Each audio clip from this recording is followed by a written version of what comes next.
Oh, good morning, everyone. I'm sure you were all up late watching lots of hockey last night, as you are every single day. Did you not hear me? I got you. All right. I think Big B can hear me.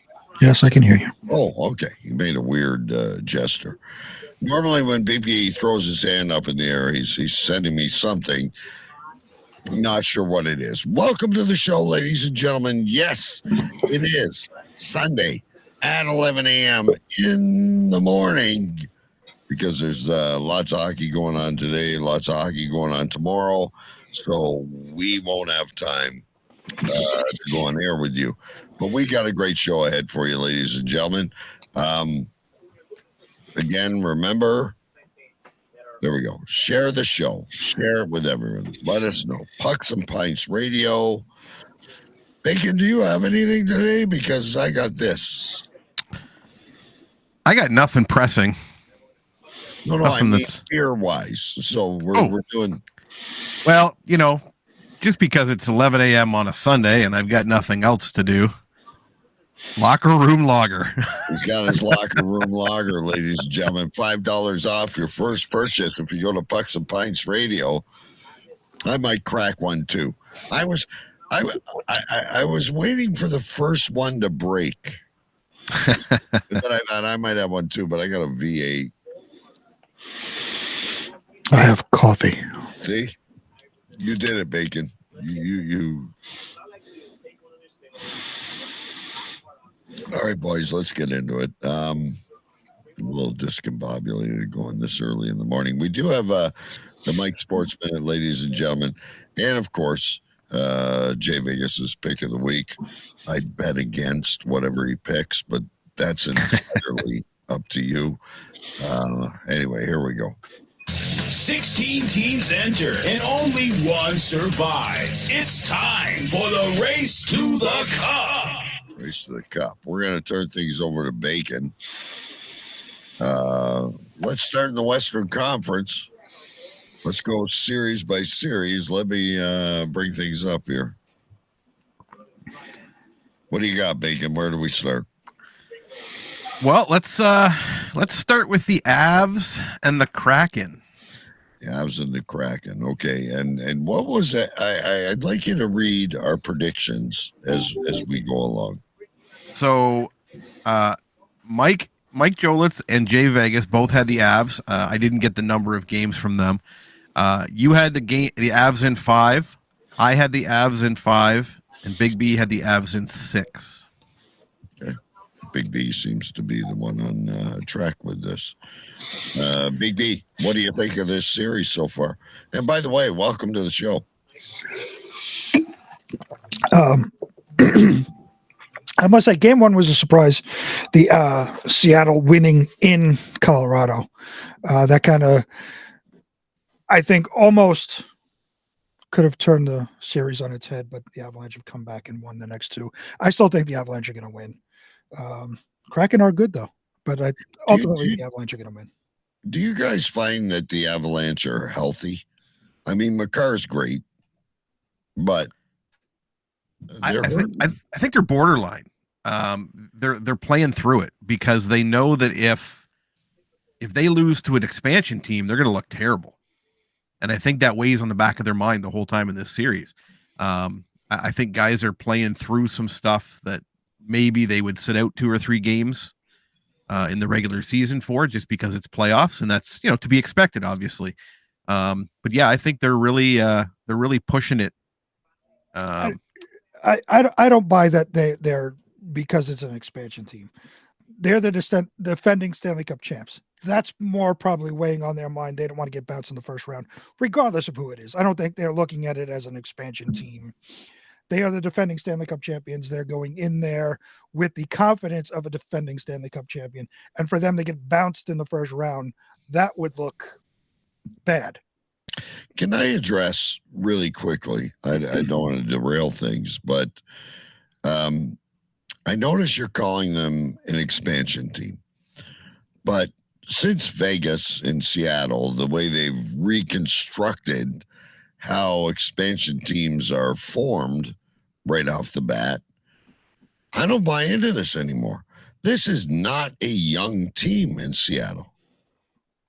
No, it's not. They got 1,000 draft picks and all that stuff, but I don't buy into this expansion thing anymore.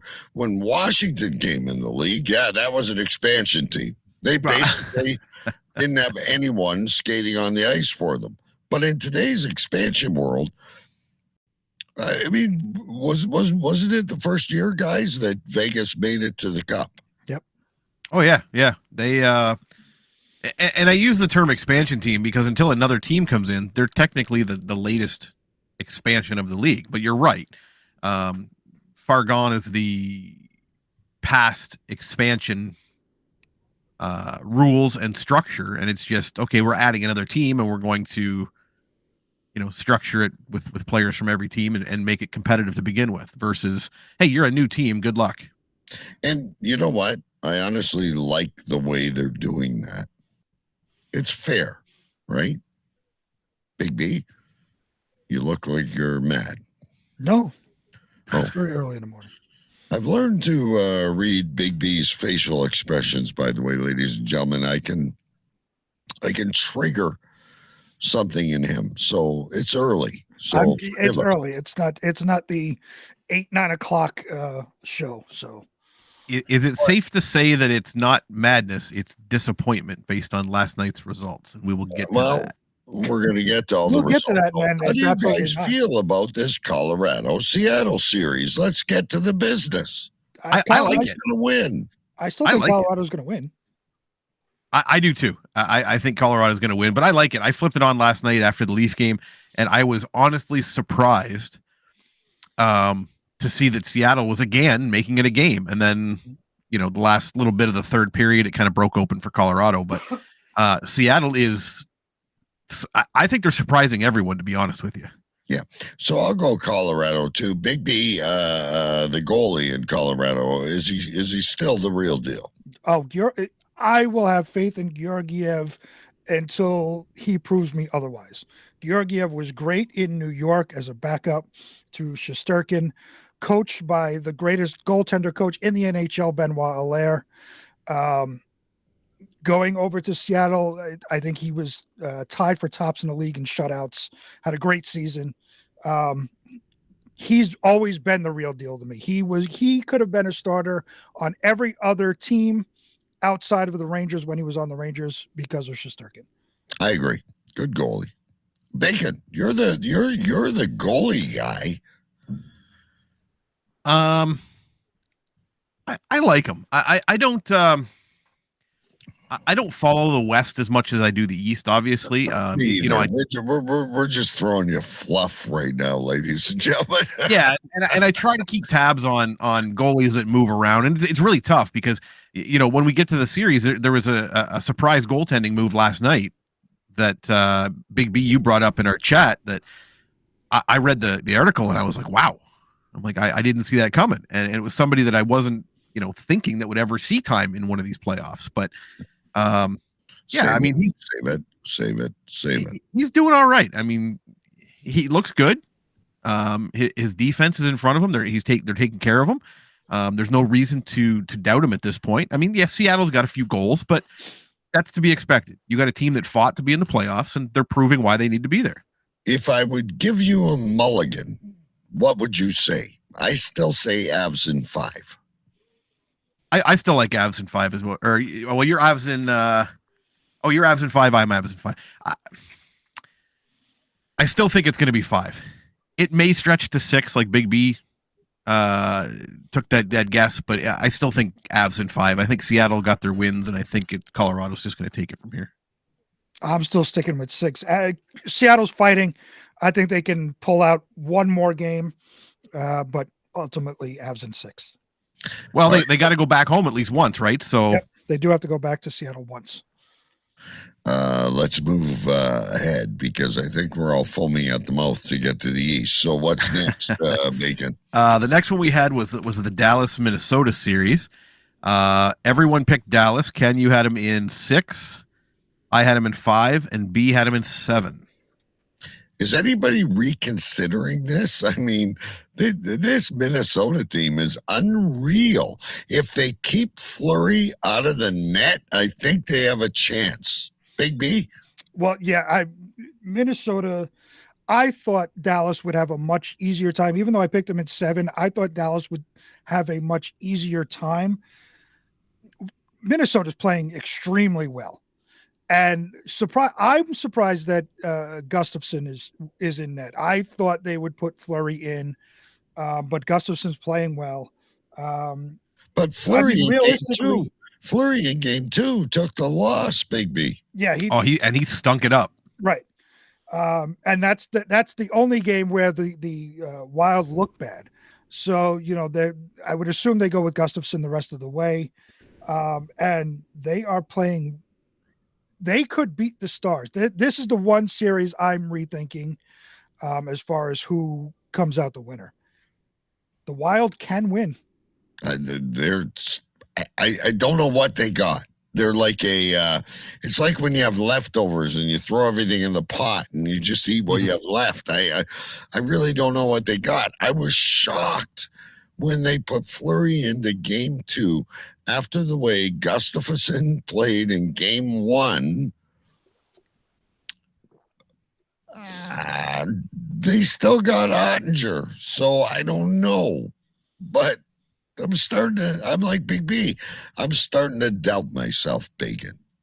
Well, it's interesting, and this series is the only one that I made an extra note on the paper on. Now, I'm automatically out of this running by default because I picked them in 5, and there's still 2 games left, and Dallas can't win it in 5. So I'm technically out of that one. But I had a little note on the side of the page here that says, with an arrow and a star, and it says Minnesota's the sleeper in that series. So I doubted myself when I picked Dallas originally, but I stuck with them because I thought it was going to take, and Minnesota's proving that they can play physical with the big boys, and they're making a run of it. And wasn't it that way the entire season? Every week as we went through the standings, right? You'd see Minnesota kind of creeping up, but none of us had faith in Minnesota making a run for the division, which they did. None of us saw them. I think even at the beginning of the season, they were borderline making the playoffs. they've surprised us the entire season. So for them to beat the Stars should not surprise us now. And you and I, Big B, we talk about our and Baker, we're talking about our respective teams being in salary cap hell. Mm-hmm. These guys are still riding Parisi and Suter, and they even made moves at the deadline to dump people. I don't get this team, but I'm kind of starting to like them.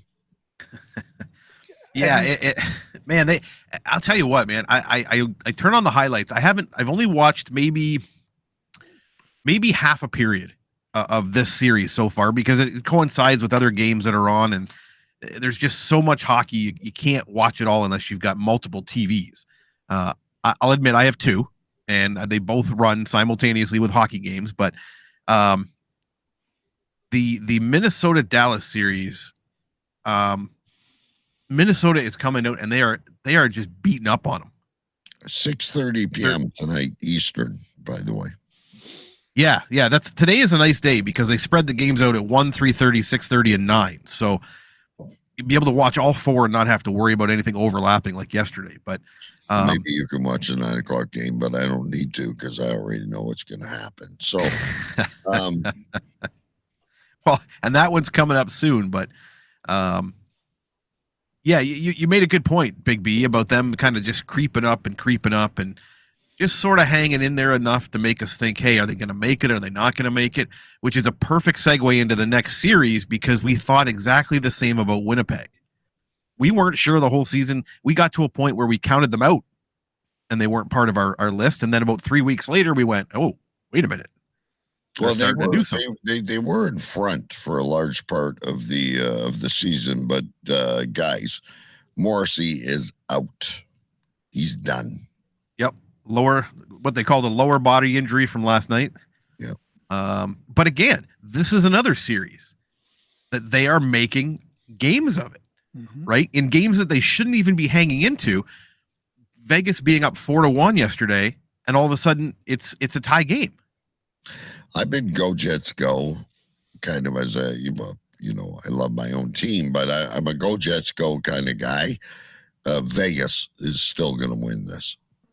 Yeah. I had Vegas in 4, so I'm out of the running. The first game that Winnipeg wins 5-1, which shut the hell out of me. I'll say that. But you're right. They're putting up one hell of a fight. I was watching the game yesterday.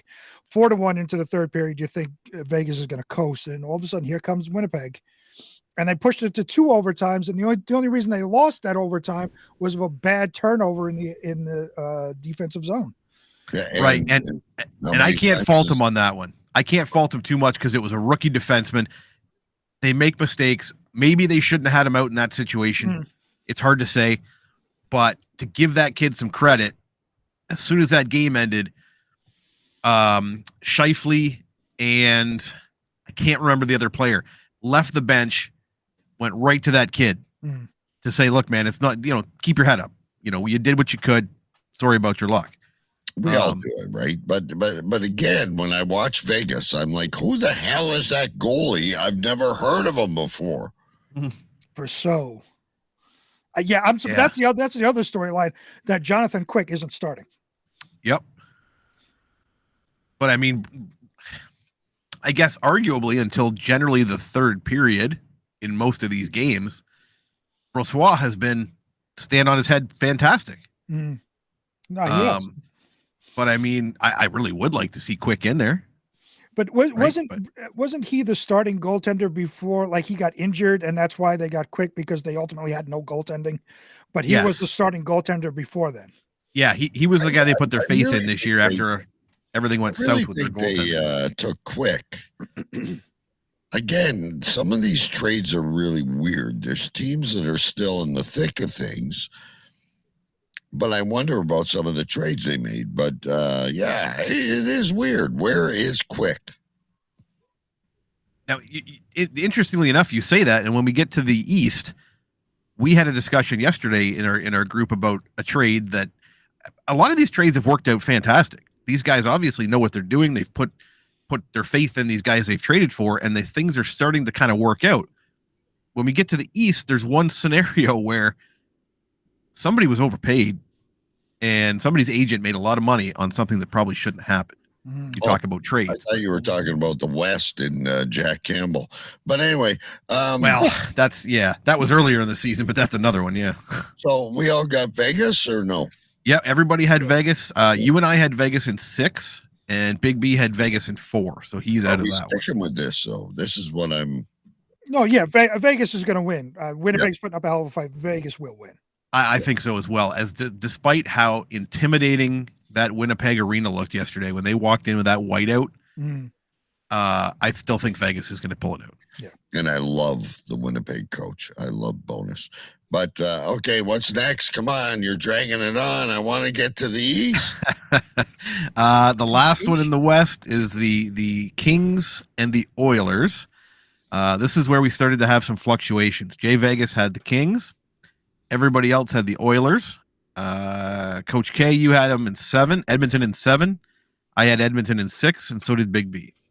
I want to change my pick.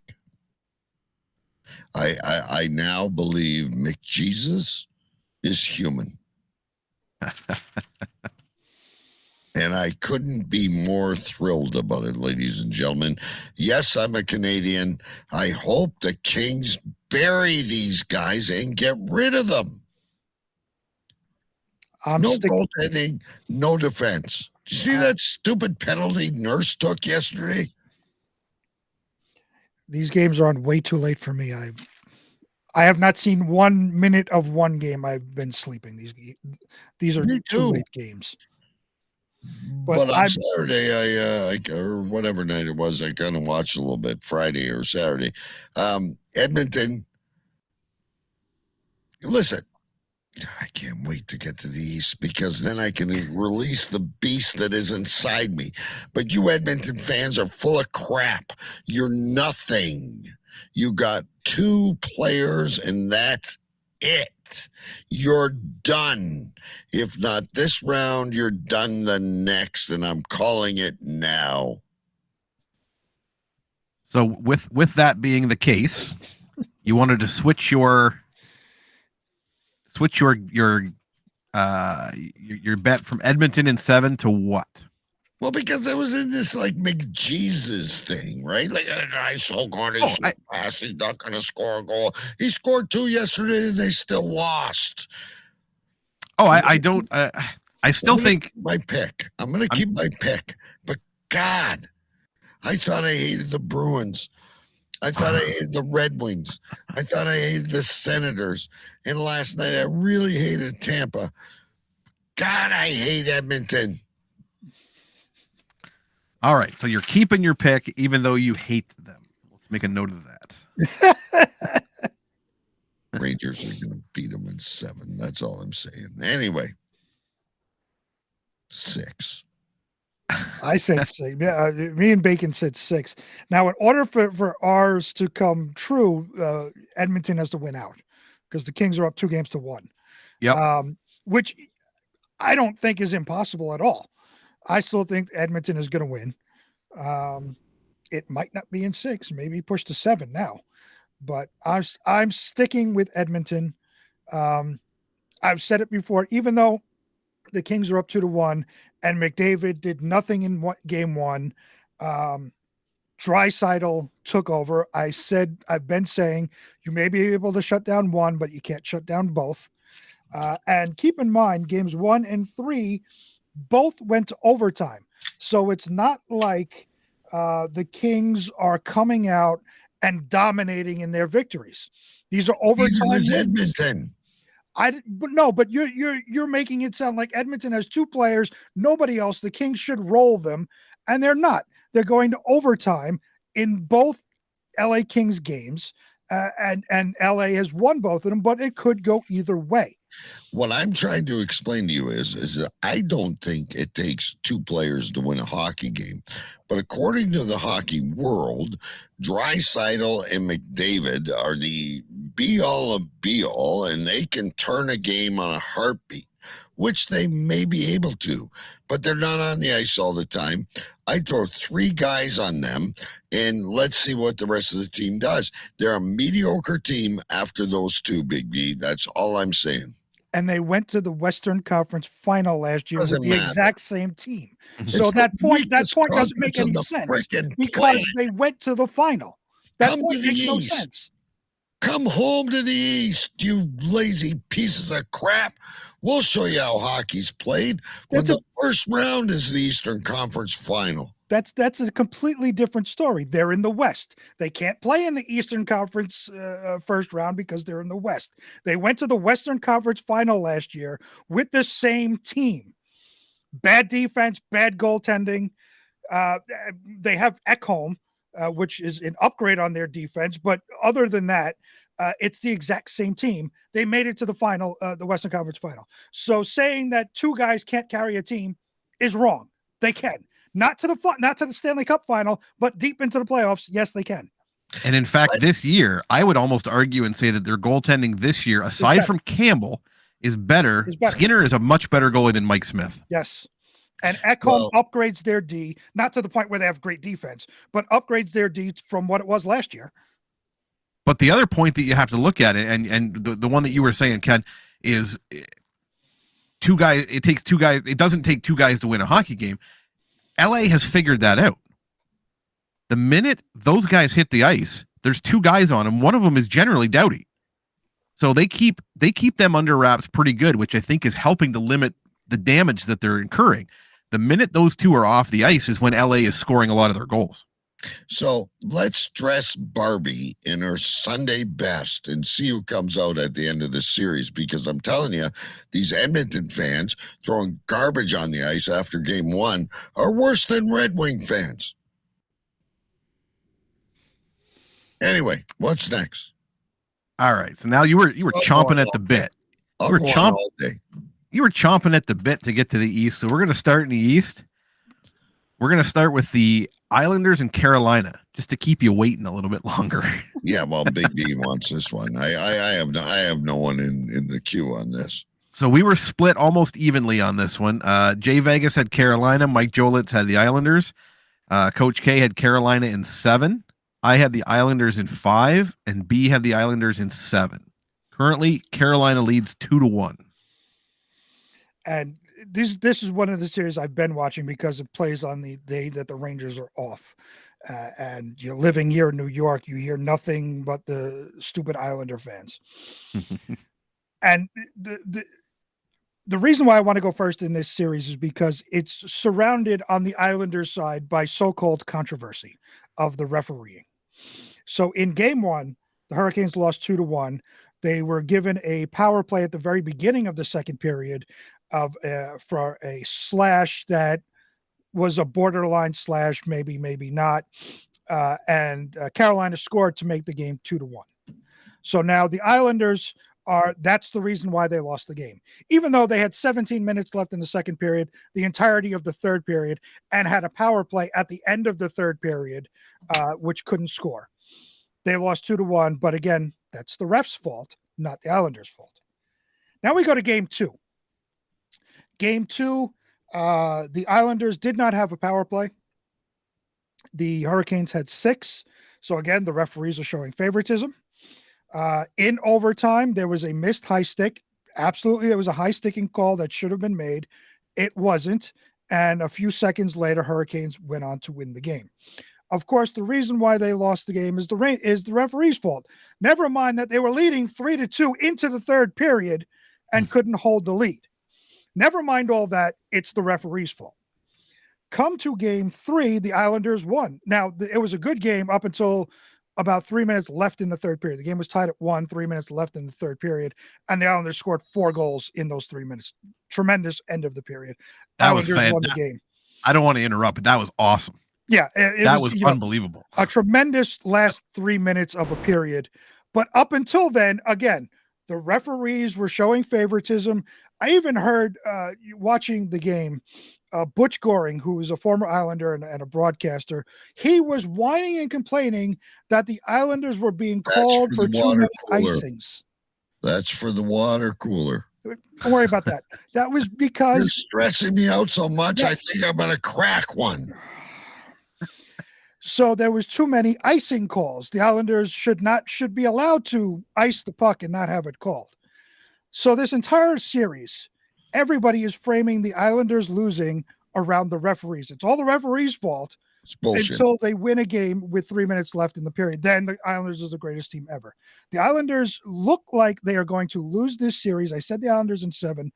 If they lose this series, and there's a good chance they will, it's going to be the referee's fault, the referee's fault, the referee's fault. None of it will be on the Islanders at all. Can I ask a question? Who the hell was in net for Carolina? Again, another goalie I never heard of. Antti Ranta, who's no, didn't they have the? Oh, maybe I got the wrong. Antti Ranta, who's a starter in Phoenix. Yeah, he was the old Phoenix goalie. Yep. Yeah, he was the old Phoenix goalie. He was a backup for the Rangers. He's bounced around a little bit. He because Anderson was out last year, he played the entirety of the playoffs last season, to the first and the second round when they got bounced by the Rangers. But he played then. He's a solid goaltender, not a superstar goaltender.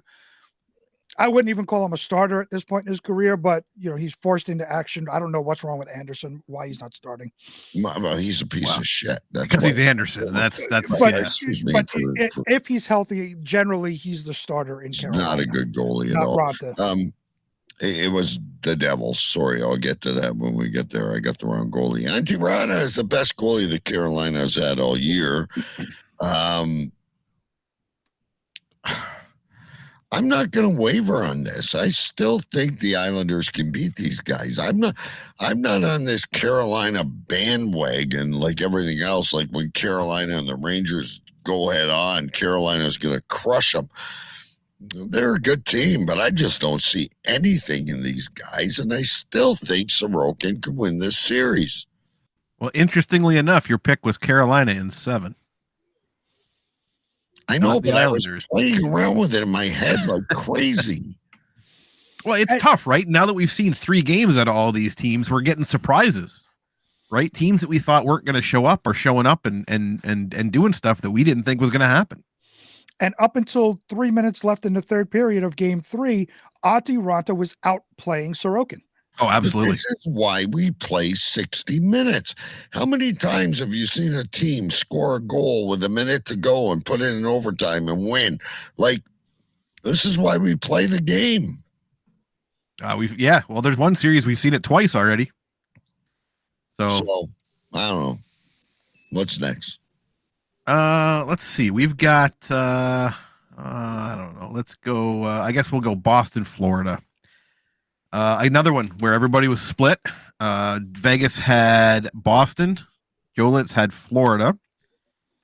Ken, you had Boston in 6. I had Florida in 6.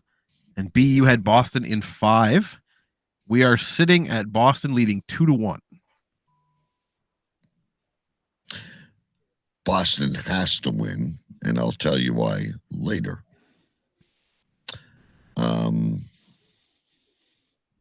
Tell us why now. That's the whole. We're talking about the series. Tell us why now. Well, I can't tell you why because it leads into another prediction. I still think Boston is good enough to beat Florida. They've looked good. Hey, guys, President's Trophy team last year. Pulled a dud against the Lightning in round 2. Made some bad trades. I don't care what happened to Calgary. I'm still going to stand by that. I don't believe in the trades they made or the players that they've acquired, including a Tkachuk. Boston is still going to win this. They're just a little bit too good. But I definitely think they have more depth than Florida. I think they're overall everything favors them to win, but again, Florida's kicking back a little bit.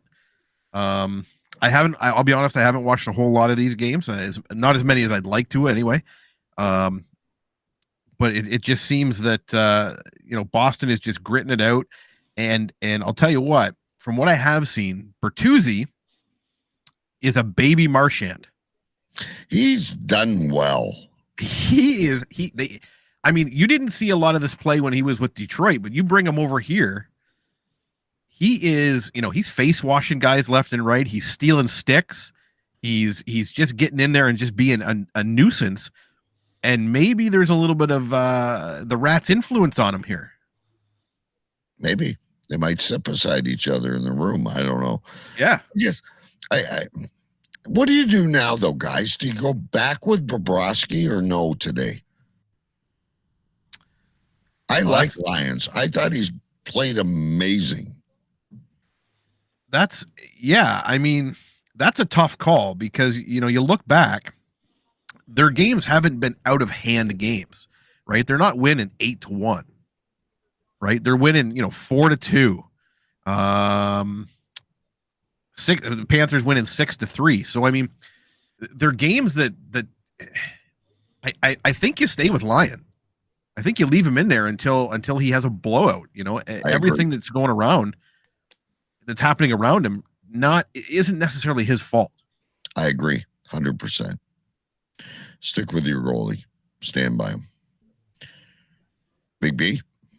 I agree. Stay with Lyon. But you saw, in Game 2, the Panthers kind of came out and shocked the Bruins. I don't think the Bruins were ready for it. They were kind of maybe just taking it for granted that they were going to win. And then you saw them come back in Game 3 and play their game. And the Bruins just play their game, and they're going to continue to just play their game and beat Florida. I don't see Florida winning this series. I said Bruins in 5. It could go to 6, but Boston's going to win this game. Game 2 was a wake-up call for them, I think. Showed that the Florida can play with them. And you saw it in Game 3. They just said, okay, we'll just continue our game and beat them 4-2. They're not flashy. They're not going to, score these wild goals and have these huge 9-0 games. They're going to go out, they're going to outwork you, and they're going to beat you. That's what they do. All right. I got Boston too. Bacon or I had Florida, but I agree 100%. I think Florida just, I can just imagine in the locker room, just the conversation just being, look, these guys are high on their horse. Let's just go out and outwork them. And that's what they're doing.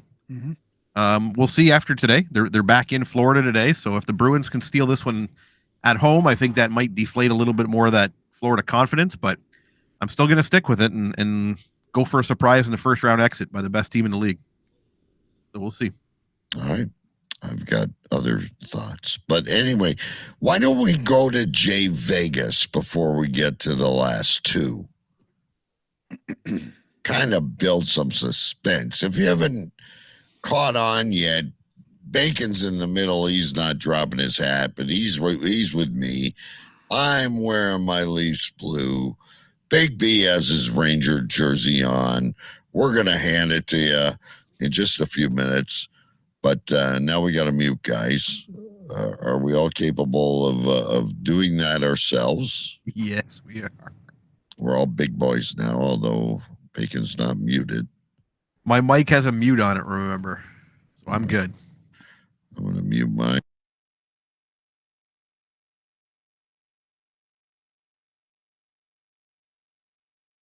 Hey folks, welcome back to another edition of Jay Vegas's Picks of the Week.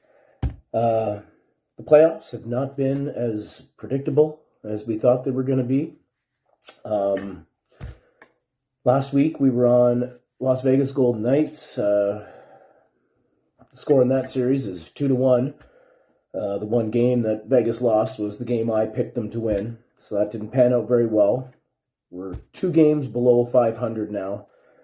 We still have a long playoffs to make this record up and fight back to even, but it has not been a very predictable series. None of the series is actually, in fact, every series is at 2-1 right now. Vegas is at 2-1.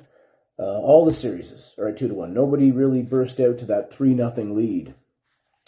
So what we're going to do is we're going to go to one of those 2-1 series. We're going to go to Dallas because it's almost impossible to predict any of these series. What we're going to do is we're going to take a player to score a goal. So after today's episode, at 3:30 Eastern Time, we're taking from the Dallas Stars Tyler Seguin to score a point. You're getting regular odds on this. You're putting up 110 to win 100, but he was barely noticeable in the last game. Game before that, he had a goal, power play goal. Game before that, I believe he put up 2 points. So what we're going to do is at 3:30 today, instead of going with a team, because like I said, these are really volatile playoffs. It's appearing that anything can happen. So I'm going to go with the one player I think is due to get us a point, to put a point up on the board. That's all he has to do. Goal, assist, doesn't matter. They can even lose. Minnesota could beat the crap out of them. As long as he gets 1 point, we're going with Tyler Seguin to score a point in today's game at 3:30 Eastern. We're clawing back to even, fellas. I swear to God, this one's got it. Good luck, everyone.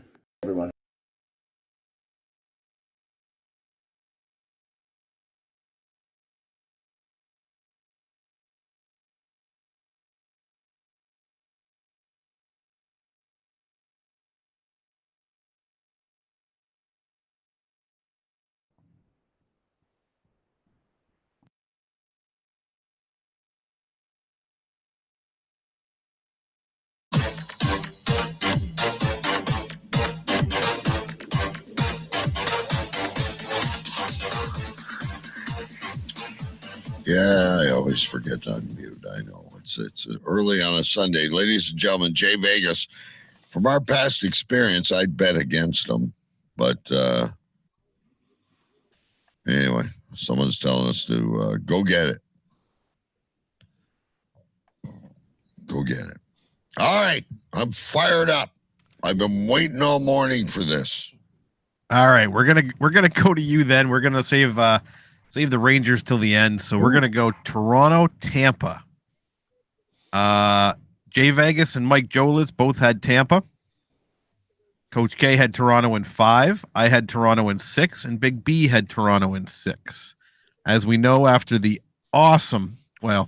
suspenseful ending to last night's game, Toronto is now leading 2-1. All right, so you're right, Facebook user. Here we go. And I think that's Mike Jolitz, to be honest. All right, Mike, here we go.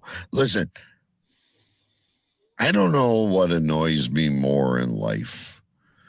Like Big B says, Islander fans, Red Wing fans, Boston fans, doesn't matter what the team is. It's actually Melissa. She knows I'm going to spell. I think the thing that pisses me off more than anything is our own fans, including you, Bacon, in chat, absolutely freaking out. I was sitting in my living room, and my wife and my son are absolutely freaking out. A lion does not turn when a small dog barks. We're going to win this thing, and we're going to win it in 5. The reason we're going to win it in 5 is because we're the better team.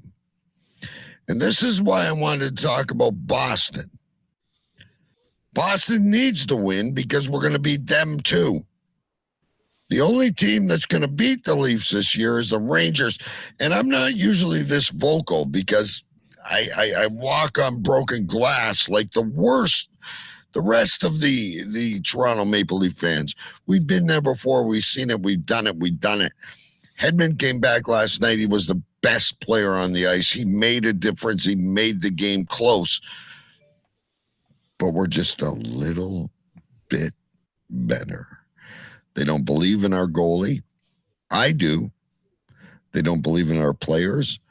I do. Someone in chat last night, and I believe it was Bacon, was like, what kind of a wimp is Matthews? He's not going to throw the gloves down with Stamkos. Absolutely. He is such a baby. Problems. He's got 5 points in 3 games. He is such a baby. Stamkos made him look like just a wet blanket yesterday. No, 5 points in 3 games. He knows what he's doing. He's a smart hockey player. He picks his parts and he does it well. Who else tells me Riley is a piece of crap? You know what? This is the team we got. Read my hand, ladies and gentlemen. I haven't done it in any other year. 5. We're better than this team. Velasquez is not who he used to be. He's not Shesterkin. He's not Sorokin. He's not Allmark. Leafs in 5. End of story. I will field questions. Well, so I have a question. Ozzy, I haven't really watched any of the Maple Leafs games because they are exactly coinciding with the Ranger games. I'm watching the Ranger games. But there was a call last night that I need your guys' take on, which is it would have had Tampa Bay go up 4-2, but it was a disallowed goal. Even though the puck was loose, the referee stopped it. So I want to hear your guys' take on that, because that's a momentum swing, right? If that goal is allowed to stand, Tampa goes up 4-2. That game is most likely over. But it stayed 3-2. Toronto came back, tied it up, went on to win. So your take on that call? Can I? Yeah, I just want to answer a question in chat. Bacon, I'll leave that with you. Stamkos should have got 5 minutes. Penalty started the fight. He should have got a misconduct and got kicked out of the game. He was the instigator. Anyway. I don't disagree with that statement. Stamkos definitely should have got more than 2 minutes. Now to go back to the disallowed goal by Braden Point. So as a goalie coach, the reason it was disallowed, the puck went in, the goalie was covering the puck. Now, granted, he was in the RVH, which, as you saw on the thing, his one pad was down, his other pad was up, and the puck was sitting underneath them. Point came in and touched it once, and then pulled out, and then touched it again. The minute he touched it the first time, that negates the continuous play option in the NHL rulebook, where it says, and I don't know the exact rule off by heart, but I do know that it says, had he pushed that puck and it had continued to move without a secondary interference or secondary force, that would have counted as a goal. But because he poked at it once and then poked a second time, the minute he poked the second time, it negates the rule and it's a dead puck based on when the whistle was blown. And to add to that, you and I teach this year in, year out. Stay out of the blue paint. You're in the blue paint, and that's what he did. Bacon's right. He touched the puck. It didn't move. Goalie had it covered. Braden Point was in the blue paint. No goal. 100%. Yep, and that's the only reason it didn't stand. Had he only pushed it once, and again, it's something that we teach as well, is if the puck is in there and you don't hear a whistle, you keep going. And he did exactly what he needed to do. The problem was he didn't do it hard enough. And again, I think it was also the fact that he was trying to negate the fact that if he pushes any more, he may have got the goalie interference penalty if that puck went in. Right. He would have got So it's a very, very fine line to walk when it comes to a puck that's in that situation, because you don't want to cost your team a goal by getting it disallowed because of goalie interference. But at the same time, you still have to keep going, but you also don't want to get leveled if you're poking at the goalie. Right. So and you got to remember, Big B, the golden rule is stay out of the paint. Yeah. Yeah, and that's the big one, right? So, and it happens. I mean, motion comes in. You're moving. There's all kinds of anomalies. And this is why I asked, because as I'm watching the Ranger game in intermission, they were reviewing that play, and they had a former referee in there, the rules expert. What they were saying was that even though the puck was still alive, the referee lost sight of it. So once the referee loses sight of it, he blows it immediately, even though the puck was loose and the play continued. They blew it because the referee lost sight. I'll call baloney to be politically correct on that. Well, that's what in intermission, whoever, I don't remember who it was, but because it was a nationally televised game on ABC, so they had the ESPN crew. Probably Kerry Fraser or Ron McLean. Well, One of that those idiots that don't know what the heck they're doing. But anyway, yeah, you know, and I'll go back to your point, Coach K. You know, our chat. So the Leafs last night were incredibly frustrating to watch. The defense on both teams was very, very good. The problem was the offense on Tampa was better than the offense in Toronto. And Toronto would get the puck in their end. They would recover after, 5 or 6 shots. They would skate the puck out across the red line, and they would do that stupid dump in play that they do every single time where they push the puck to the corner. The problem was nobody was chasing the puck. So you'd have one forward go in after it. You're talking about that stupid dump in play that you and I both coach. Oh, we do. But look at the way Tampa defended it last night. The minute that puck dumped in, one guy picked up the forechecking forward, the other guy got the puck, and out it came. Because you're going to do that, ladies and gentlemen, if you have any aspirations of coaching or anything else. You send the puck in once you cross the red line, two guys in, one guy back floats. It's simple. Just like your penalty kill. You play within the dots. Like it's I'm not a genius. I'm really not.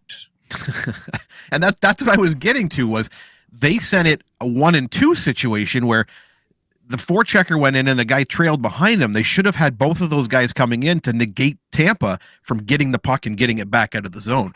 Had that happened, they would have had more than 25 shots in the entire game. Now, two guys in. You're completely correct. Unless you're on a penalty kill, then the one forward is deep and the 3 drop back. Right, which they did very well. They do that very well. Generally, you've got Tavares chasing in, giving the forecheck, and then the other guys are hanging back. It worked out really, really, really well. Tampa knows that they're going to send one guy in, so they exploited it. And they ended up out shooting them. I think it was 39 or 40 to 25 or something by the end of the game. And it showed. And that's what made me so incredibly frustrated, was just watching them do that and not getting any results from it. Now, thank God they got an icing and the face-off was in their zone at the end of the game, in the Tampa zone at the end of the game, for Riley to take that shot. All right, so non-believer, what's your pick? I say Leafs in 5. Yep, you had Leafs in 5. I had Leafs in 6, and Big B had Leafs in 6. I'm sticking with it. I still think they're gonna pull it out. I think they need to return to the way they played Game 2, though. Yeah, Leafs. Don't be so passive. Leafs in 6. All right, now I love how this is what I really like about this show. Shut up, Bacon. Big B just closed it. He just said Leafs in 6. I love. Now we're going to have to listen to him babble for 15 minutes. If we have that much time, go ahead. We do. And to preface the New York Rangers, New Jersey rant that's coming, Vegas had New Jersey. Joe Litz had Rangers. Coach K, you had the Rangers in 7. I had the Rangers in 6. Big B had the Rangers in 7. As we know, after last night's unfortunate, disappointing loss for the Rangers, the Devils are now up 2-1. The Rangers are up 2-1. Let's get that correct. Oh, my bad. There we go. My screen. My phone screen was zoomed out. It was Fans is what he sounds like right now. There we go. Fucking sky is. Oh God, I said it again. I have my apologies, ladies and gentlemen. Just bleep it. Sounds like the sky is falling. So let's be clear. The Rangers are up 2-1. Rangers are up 2-1. I said it a couple of days ago. Going into this series, they played 4 games in the regular season. 3 of them went to overtime. It was going to be a tight series. The Rangers came out in games 1 and 2 and looked like a completely different team than they did last year in the playoffs. Last year in the playoffs, they showed their youth. They were kind of all over the place, pulling wins out of their rear ends, taking every series to 7 games. They started games 1 and 2 extremely structured, extremely focused. They dominated the Devils. The Devils were the Rangers of last year. They were young. They were lost in the game that the Rangers were playing. They had no room in the neutral zone. The Devils' power play looked terrible. The Rangers had sticks in the lanes, scored goals when they needed to. You can tell they were playing championship level hockey. Come to game 3, the Rangers again stayed with that. They really didn't make mistakes last night. The Devils changed their game. The Devils play more of a north-south fast game. The Devils have more speed than the Rangers. They went away from that in games 1 and 2. They went back to that in game 3. The Rangers handled it well. It was a much tighter game, as we saw going into overtime. And that's how the games were played during the season. I said this series was going to be close. I said it was going to go to 7. The Rangers played very well last night. I can't complain about how they played, even though they lost. They lost in overtime. It was a good shot by Dougie Hamilton at the end. Otherwise, they played very well. The one frustrating part was in the games 1 and 2, the Rangers were 4 for 12 on the power play. Last night, they were 0 for 5. They couldn't get set up on the power play. The Devils changed their penalty killing strategy. We're getting to the puck. We're fighting more along the boards. In games 1 and 2, they were playing a passive penalty kill. They were basically staying in their box, trying to keep the Rangers to the outside. And Patrick Kane and Adam Fox killed them with that, with Chris Kreider getting 4 power play goals on tip-ins during that. Last night, they were much more aggressive, fighting along the boards, getting the puck, clearing it out, kind of frustrating the Rangers a little bit. So I expect them to come out and make adjustments on their power play tomorrow night in game 4. I don't expect them to go away from the game that they played. I think the Devils will continue the game that they played, and it's going to be a very tight series.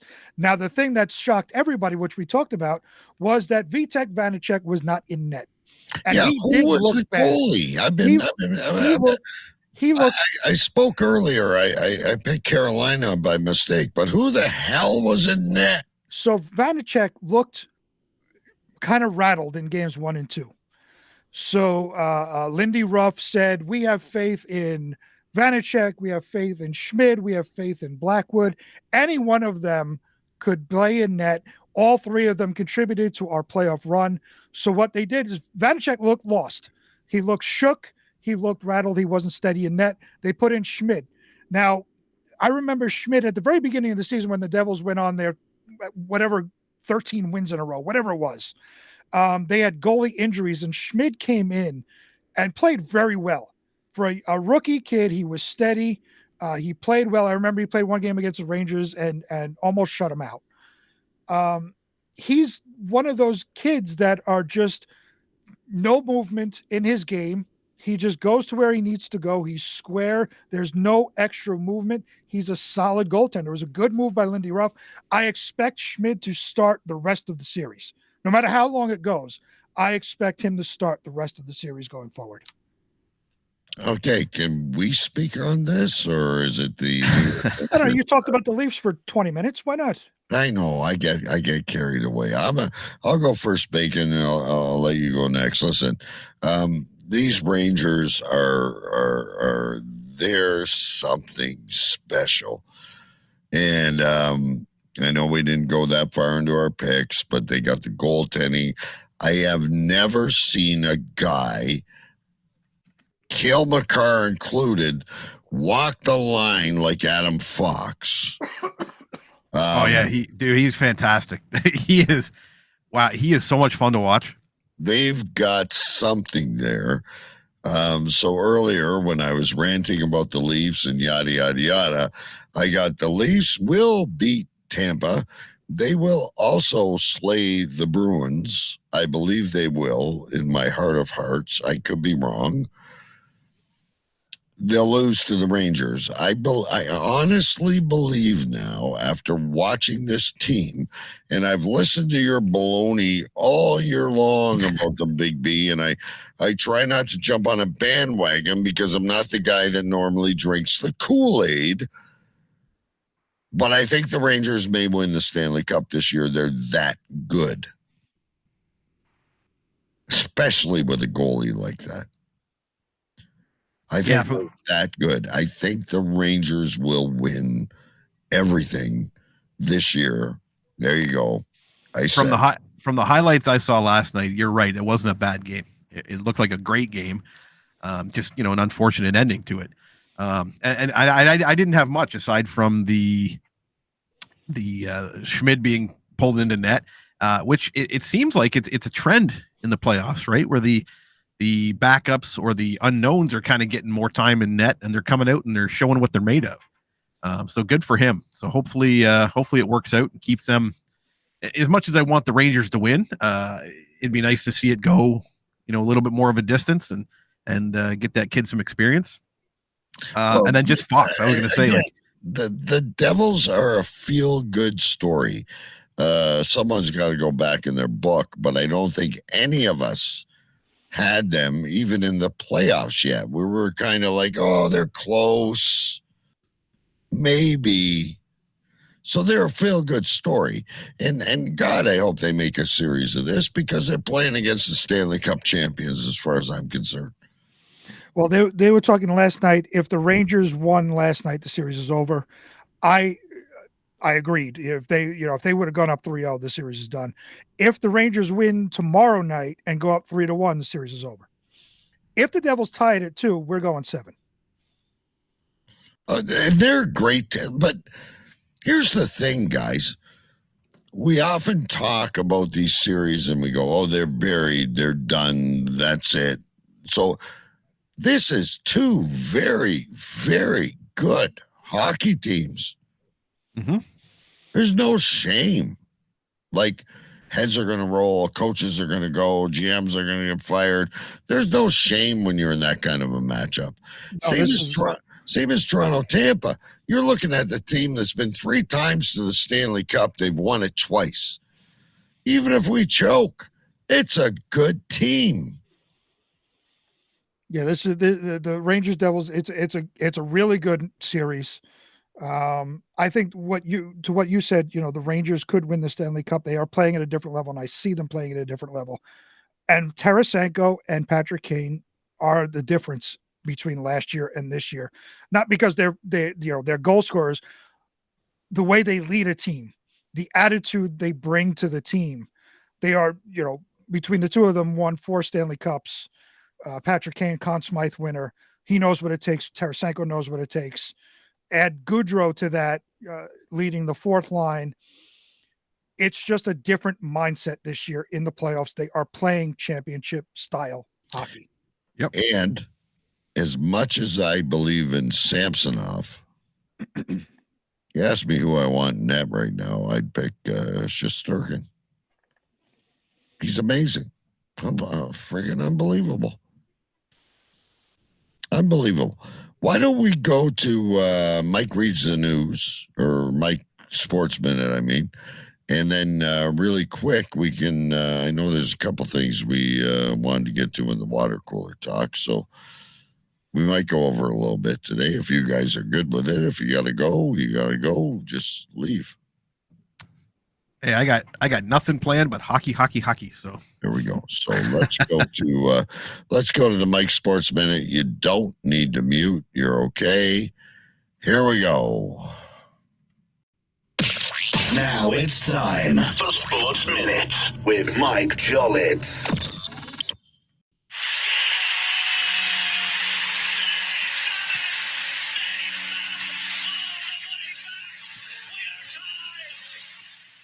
Hello, Pucks and Pints. Hello to Coach K. Hello, Sir Big B. Hello to Bacon as well. Alrighty, guys, it is now time for the Sports Minute. Ex-Buccaneer wide receiver Antonio Brown is in trouble again. A judge ordered his arrest over unpaid child support. Whoops. NFL suspended 5 players for gambling. Their suspensions will be during the regular season. So is the NFL trying to show they have integrity? The NBA playoffs are going on right now as well, guys. The Phoenix Suns are up 3-1 against the Clippers. The Bucks are down a game against the Heat. And Memphis played the Lakers too late for me to care. Finally, in the Sports Minute this week, baseball's Oakland A's bought land in Las Vegas for a future ballpark. So when are they leaving Oakland? Not my team, so I kind of don't care, but, Alrighty, guys, that does it for this ultra quick sports minute. Hope you guys had a great show. I'll be checking it out later. Tschüss, auf Wiedersehen. Later. Bye-bye.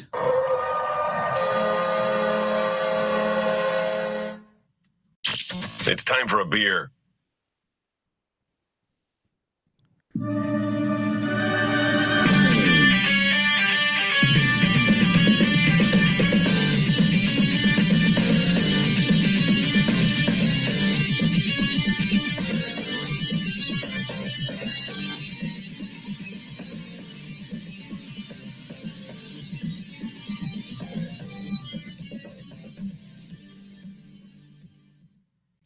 All right, boys, let's do it.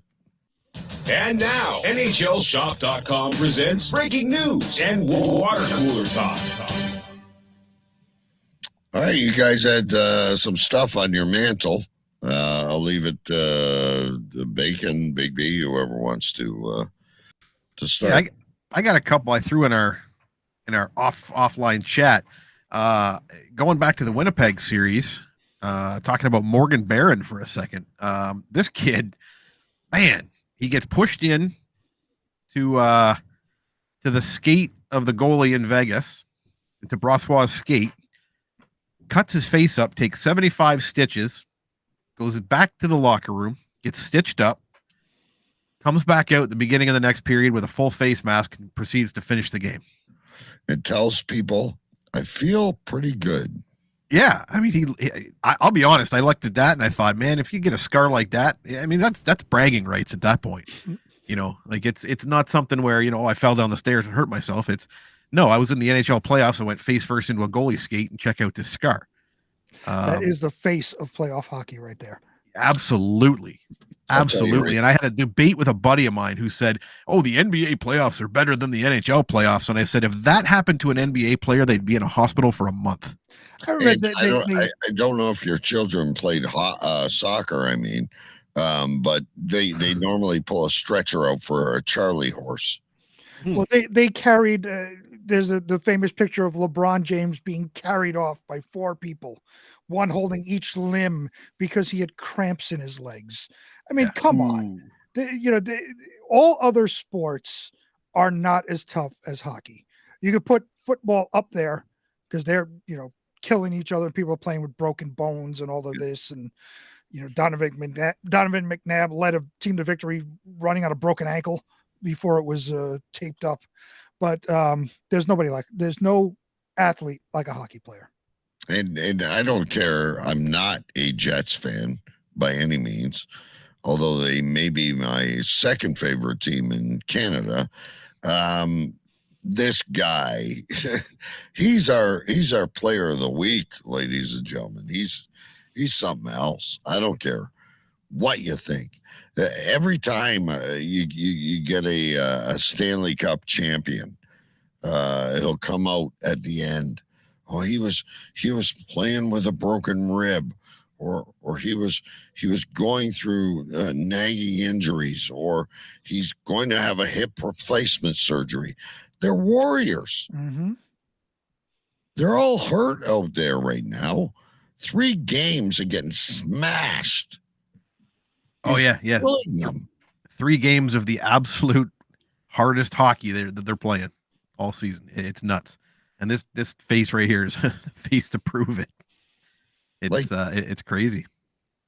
And every one of those guys, I don't care if you hate the team or you love them. Sorry, Big B. No, I was going to say the 2 teams that make the Stanley Cup Finals, there's 2 more months of this. This is only 3 games into the playoffs. So there's going to be hitting, there's going to be broken bones, there's going to be stitches, and there's going to be teeth lost. But that's what it takes to win the Stanley Cup. And the wimps that go on IR, they're making big money. They earn it for a reason. Yep. And looking at this is the kind of thing that, I'm sure Josh Morrissey on Winnipeg is absolutely devastated that he's out, because if he could play on whatever happened to his. I'm guessing it's probably his knee or his ankle, the way he was coming off the ice. It's a ACL, I guarantee it. If he could play, he would, and it probably is killing him to have to sit there and get pulled off the ice and say, "Look, man, you're done." Yeah, when you and I get it. Don't get me wrong. When you can't stand on your feet, you obviously can't play. But yep, I just wanted to throw in there real quick. I don't know what the score is today. The game might not have started, but did Big B notice that the Jays really spanked the Yankees? I don't watch anything while the Rangers are still in the playoffs. Neither do I. I got a text thread going with a couple of friends of mine that are Yankee fans, and they're like updating, and I just replied back, haven't watched. Rangers are in the playoffs. I love you, Big B. This is why you are one of the hosts of Pucks and Pints Radio, because same thing at my house, 4:00. Playing music. I got YouTube on there. I'm done playing on what? Calm down. The game doesn't. Shut the fuck up and get a hotel. I'm sorry, I swore again. Oh my God, I think I'm on the other show. Shut the crap up and go get a hotel room. I don't know if you can tell, but I have Rangers on my watch band, so I'm keeping this on. I also have the Yankees, but until the Rangers are out of the playoffs, then I'll switch the band to the Yankees. But until then, Rangers stay on my watch band. The only time I watch or listen to baseball, guys, is when I'm in my gazebo having a nap and the baseball game's on. The baseball game's on. So generally every Sunday afternoon after hockey season. There you go. So the other thing that I had, and this one goes out to our buddy Colton, because it's another good stat that came out of last night's game. We'll go back to the Leafs and the Tampa Bay Lightning. It is the first time in NHL history that there is I'm going to use the word fight very loosely here because it was more of a scrum, but it's I call it Twister myself. I don't know if anyone has ever played Twister, but I thought it was like red foot green, left foot blue. But anyway. Yeah, we'll say it was the first time in NHL history that one player beat the crap out of the other one and made him look ridiculous between two players that have had a 60-goal season. Between Stamkos and Matthews. Crap out of him. He made him look like an idiot.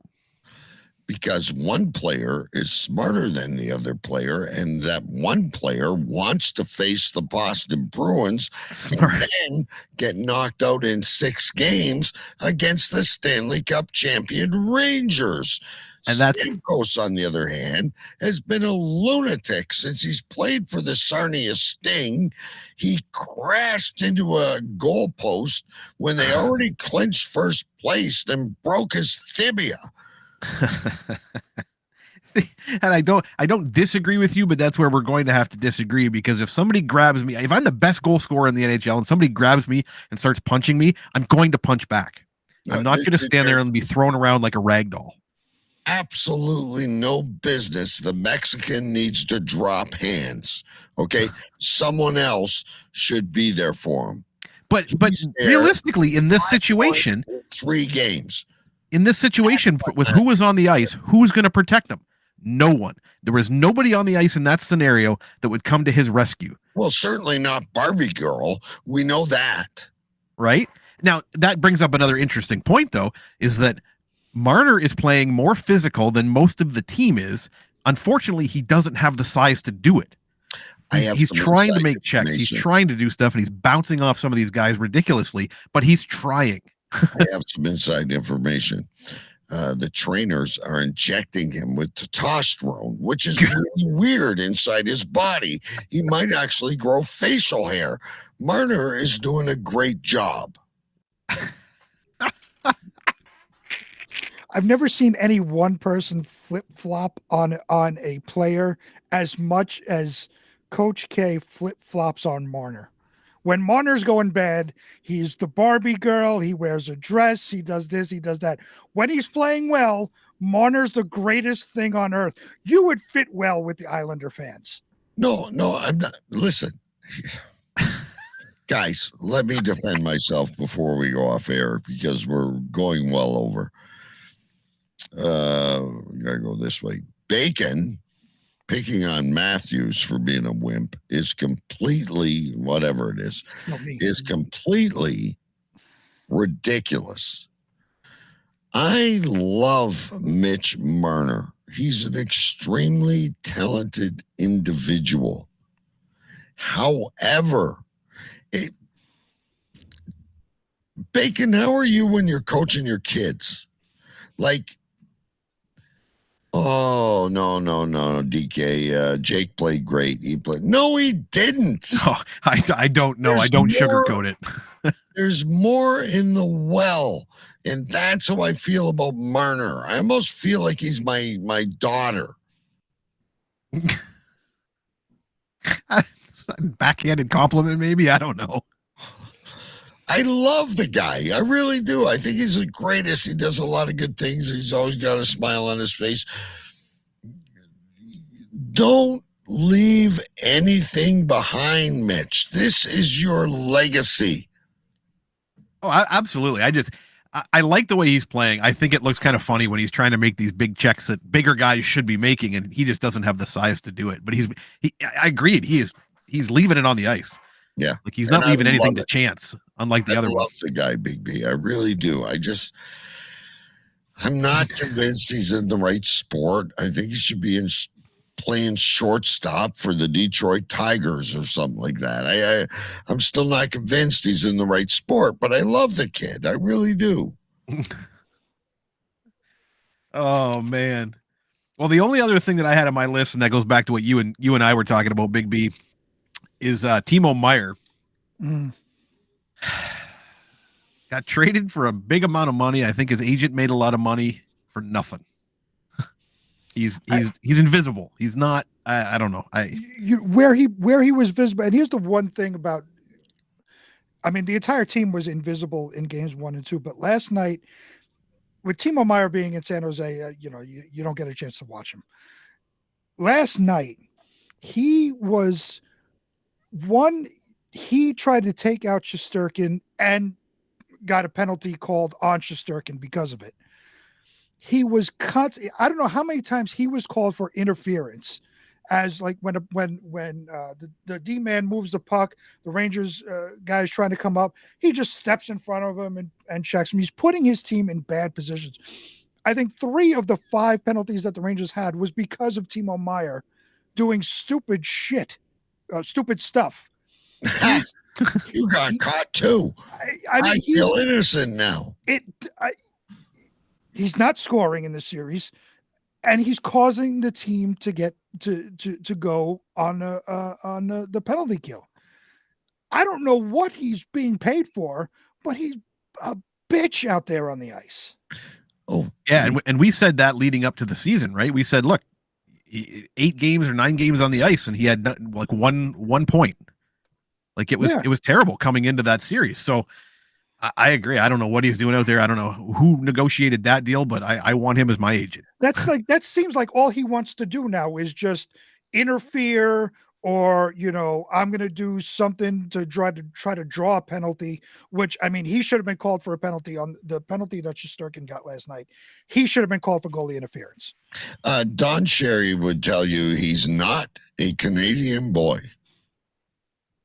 Isn't he? That's what Don Cherry would say. Isn't he Swiss or something like that? Yeah, he's Swiss. He's a great hockey player. He's just not focused, and he's neutral.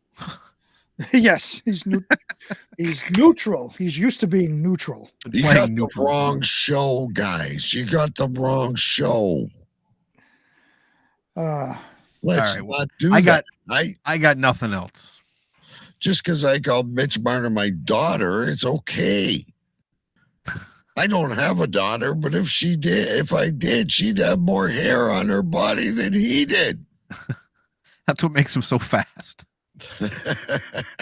Yes, he's like Mark Spitz. He's like a swimmer. All right, guys, we gotta go. We got hockey coming up. And there's things in chat that shouldn't even be said on this show. But anyway, glad you're all on board. Lots more hockey to come. The reason we did this, ladies and gentlemen, is big games tomorrow night. Big games today, starting in just under an hour. Islanders, Carolina kicks off the day at 1 p.m. Eastern time. Oh, you must be jumping. I want to see what they whine about next. Must be jumping. All right, I deleted the show pictures, so we're going to end with us on screen. And folks, have a great night. We'll see you next week. We don't know when because we don't know when the games are. That's right. Go Leafs. Leafs in 5. Rangers in 5. Here we go. Thanks for listening. We hope you enjoyed the show.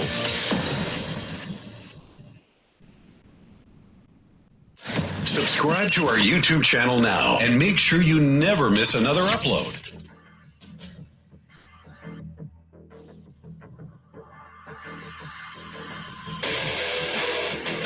This is Pucks and Pints.